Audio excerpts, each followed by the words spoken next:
friends, it's Christy. Welcome back to my channel. Today I'm going to be making a card using the Lawn Fawn's Tea-rrific Day and Tea-rrific Day add-on.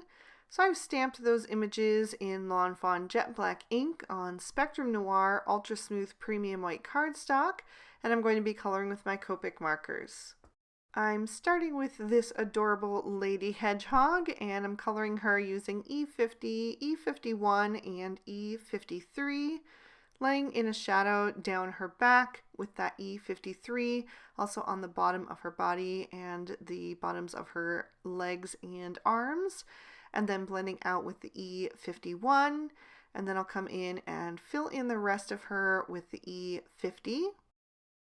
I'm also going to use these shades to color in the bottom of that adorable little acorn teapot. So I'm being a bit more heavy-handed with the E53 this time because I want it to be a little bit darker. Also putting in a shadow up under the lid where there would be one, and then blending out with the E51 and then the E50.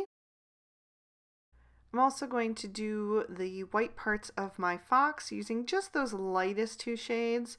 So this time I'm starting with the E51 to add a bit of shading, and then I'll blend that out with the E50 and let that fade into the white cardstock as the highlight. And I'm also going to do that for the belly of my little mouse, just doing the same exact thing. And I'm also going to do the top of the little wood stump table. So I'm putting that E53 out on the outer edges, and then blending toward the center using the E51, and then I'll bring in the E50 for the highlight in the middle. Next I'm going to switch up to a darker brown combo using E55, E57, and E59, and I'm going to do the little spikes down Mrs. Hedgehog's back, starting with that E59 and just doing little dash marks. And then I'll come in with the E57 and kind of go in between those. Some of them are going to overlap, and that's totally fine. It's just going to make it look nice and full. And then I'll come in with the E55 as my lightest shade and kind of fill in the rest of those little white spots. If some of them show, that's fine. It's just going to add another dimension in there, but pretty much filling that in. And then I'm going to use those same shades to color in the bottom of my stump, starting with that E59 on the outer edges, just laying in some shadows. Also on the bottom edges of that stump, any place where the wood is kind of sticking out or bumped out a bit. Also putting a little shadow next to the banners that are hanging around it, which are so super cute. So just continuing around that, and then I'm going to switch to my E57 and start to blend that out. Now I will say that I didn't get the smoothest blend on here, especially when I started adding in the E55, and that's just because my markers are running a bit dry and in desperate need of a maintenance day. They need some refills, and a few of them, especially the E57 and E55, need some new nibs, and so the markers are a little bit sticky, and so it makes it a little bit tricky to get a nice blend. But I'm going to do a little trick to help cover that up in just a minute. So I'm just continuing to fill that in with the E55 for now. I'm going to first let that dry back a bit, and in the meantime use E49 to add in a few little extra dash marks to the hedgehog to just increase that depth. And then I'm going to come over to this stump and start to add in some wood grain texture. And I'm sorry that my hand is covering up most of that, but I'm just doing little lines and squiggles and sometimes little curvy bits to kind of cover that up and also just create the look of some wood. I'm also going to outline the little hand-drawn lines on the top of the acorn teapot, and then I'll fill in the rest of that using the E57. For Mr. Fox, I'm going to use my favorite combo for foxes, which is YR12, YR14, and YR18. Because he's sitting facing the left, I'm going to do his shadows down the right hand side. Also put a little shadow up under the hat brim. on the back of his tail where that connects to his body, and then I'll start to blend that forward using the YR14.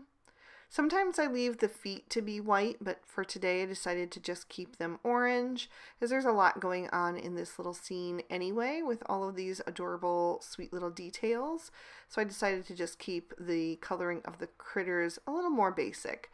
So I'm filling in with that YR14 and then bringing in the YR12 and going to add all of my highlighted areas, just making sure to color over the edge of that YR14 so I get a nice smooth blend into that highlight shade and there's no harsh lines left behind. And then I wanted to have that color tied in somewhere else on the card. I like to repeat shades. I think it just gives you like a more cohesive look. So I'm going to do the little bow tie that the mouse is wearing in this combo of oranges as well. And then I decided to do the banner that is wrapped around that stump in rainbow order. So I'm going to do the center stripe of the banner on the left in this orange combo as well. The rest of the mouse I'm going to do gray. I wanted to have each critter be their own unique color. So I decided to do him in the toner grays. So I'm using T0, T1, and T3. So I'm laying in his shadows on the left hand side since he's facing toward the right. So that'll keep his face nice and highlighted. So I use the T3 for that, and then I'm blending out with the T1 and then filling in the rest of him using the T0. And I think that makes him look really nice and cute. And then I'm also going to use the T1 and T0 to do some of these dishes, just to give them a little bit of shading, so they'll still look like white, but just have a, something that helps them pop off the page a bit. So T1 first, and then blending out with the T0 and letting that fade into the white cardstock. And I'm also going to do the little creamer jug as well. I'm going to switch to some darker grays so I can do Mr. Fox's top hat. So I went with T5, T7, and T9. So that's going to be the only thing that is black on the card, but still using those same toner grays is going to tie those values of gray in somewhere else on the card because I've already used them for the mouse and all of the dishes. I did also pull in the T3 for the highlight on the front of that top hat. For the red squirrel, I'm going to use E13, E17, and E18. And she's facing completely forward, so I'm going to do her shadows pretty much equal on both the left and the right. Just slightly heavier on the right hand side because that tail is over there, so that would be casting a little bit of shadow on her face, I figured. So adding that T18 first and then blending out with the T17, and then I jumped down several marker shades to the T13 because I didn't want her face to get too dark. So I'm going to blend out with that shade, just filling in the rest of her there.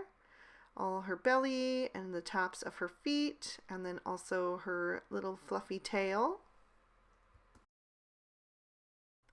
Then I wanted to give my critters some rosy cheeks, so I'm using R000, R11, and R20.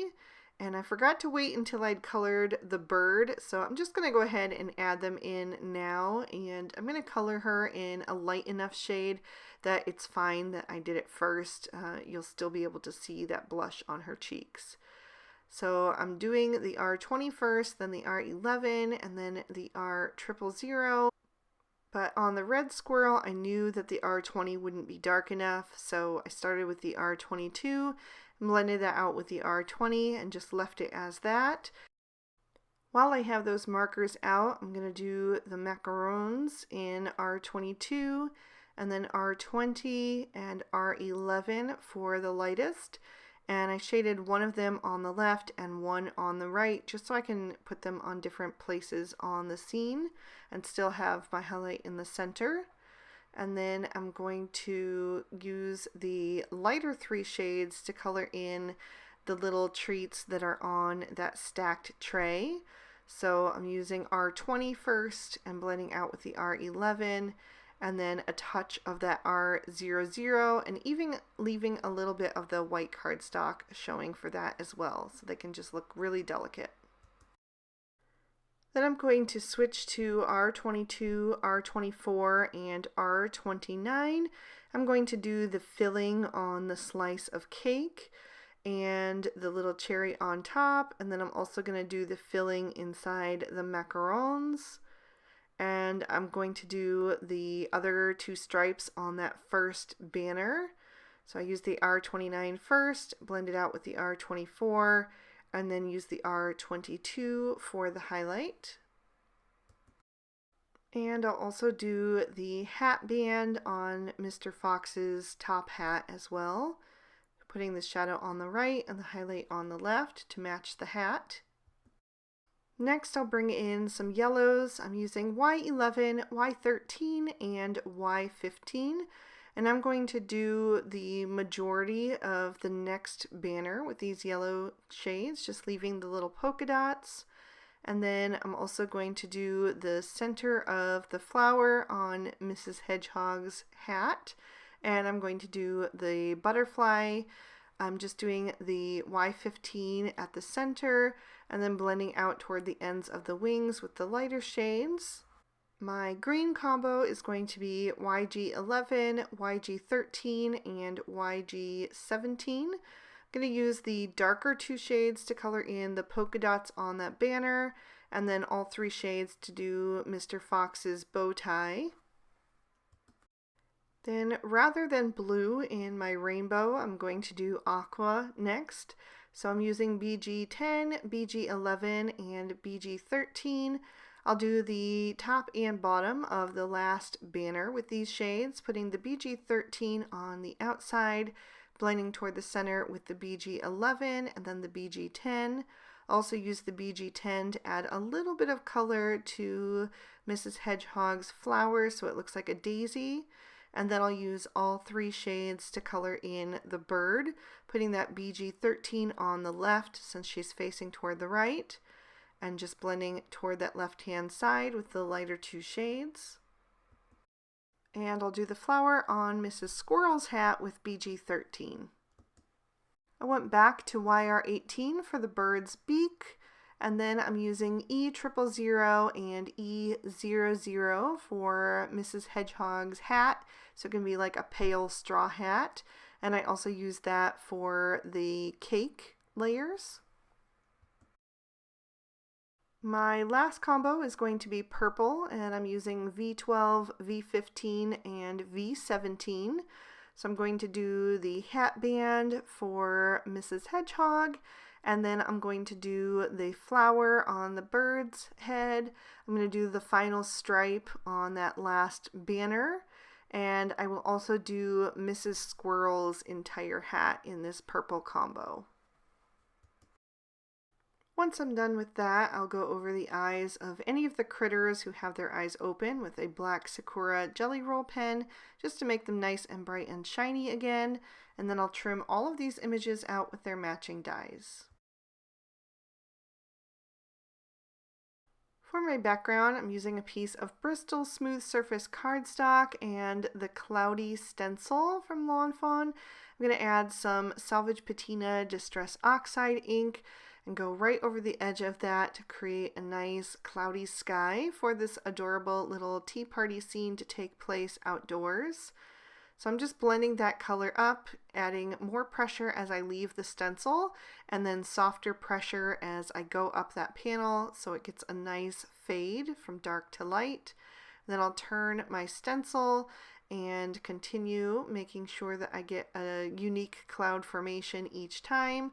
So I can turn that stencil to the left or the right. I can also flip it upside down to get some different cloud formations and just continue on down that panel.